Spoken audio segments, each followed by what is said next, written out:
Pendant le week-end de l'Action de grâce, la Sûreté du Québec a été très présente sur nos routes.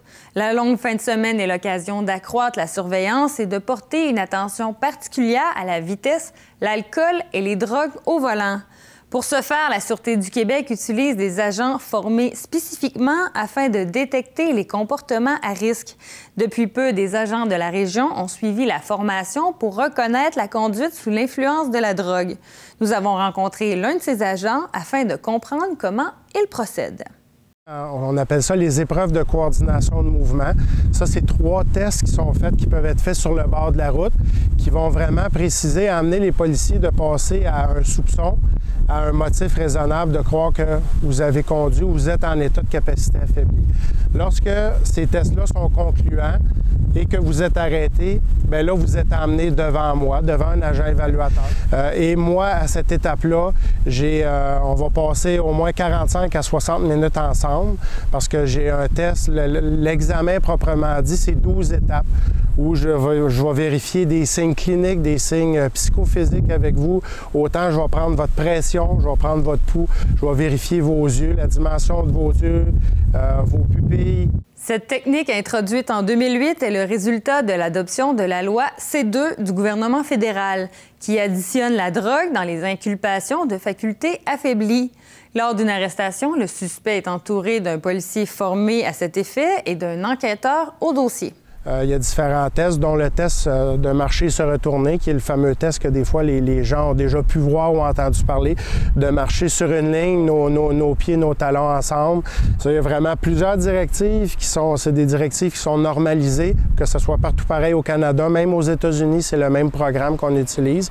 Mais bref, on vous donne des directives, vous devez les suivre, puis moi, selon ce que je vois, j'ai des notes. Y a-t-il des points que vous écoutez pas, sans parler d'échecs, y a-t-il des manques que vous avez à un moment donné dans les directives, parce qu'une personne à jeun va être à même d'écouter les directives, de comprendre et de s'exécuter, tandis qu'une personne qui est en capacité affaiblie, il va avoir un manque à quelque part. Ce que je vous dirais, si vous êtes devant moi, je vous dirais tout d'abord, madame, vous allez placer vos talons orteils ensemble, les bras le long de votre corps.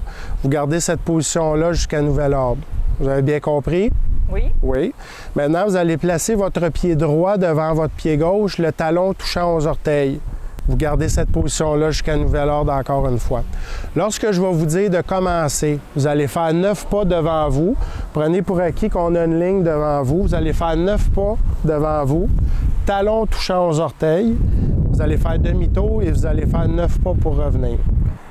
C'est bien. Est-ce que j'ai passé le test? Oui, vous avez passé le test. Moi, dans mon évaluation, quand je surveille la personne qui le fait, je vérifie est-ce que ses talons touchent aux orteils, est-ce qu'il se sert de ses bras parce qu'il y a un manque d'équilibre, est-ce qu'il fait un pas hors ligne ou qu'il y a carrément, par perte d'équilibre, justement, qui ne peut pas suivre, qui peut suivre la ligne. Le demi-tour, des fois, il y en a qui vont faire un pivot comme dans un pas de danse. Et ce n'était pas ça les directives. C'est tous des petits indices qui nous permettent de voir, parmi tant d'autres, si la personne est capable d'exécuter ce test-là.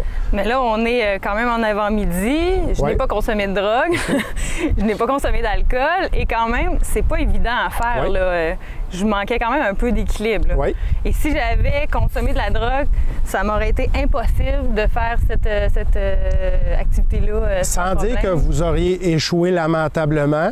Il y aurait eu certains indices qui m'auraient permis de croire qu'il y avait un petit problème. Mais avec tous les autres tests qu'on fait, qu'on vérifie, bien, c'est l'accumulation des résultats des différents tests qui nous permet, au bout du compte, de vraiment savoir si la personne est en capacité affaiblie ou pas. Si l'évaluation dénote des lacunes d'attention et d'incapacité à suivre les directives, le suspect devra se livrer à un test d'urine qui déterminera s'il était sous l'influence de la drogue, quelle drogue précisément et si la quantité présente dans l'urine est suffisante pour la constitution d'une inculpation formelle. Dans la région, une seule personne a jusqu'à maintenant été arrêtée pour des capacités affaiblies par la drogue. Il faut savoir aussi que la conduite n'est pas affectée de la même manière selon la drogue consommée et rend ainsi la détection beaucoup plus complexe.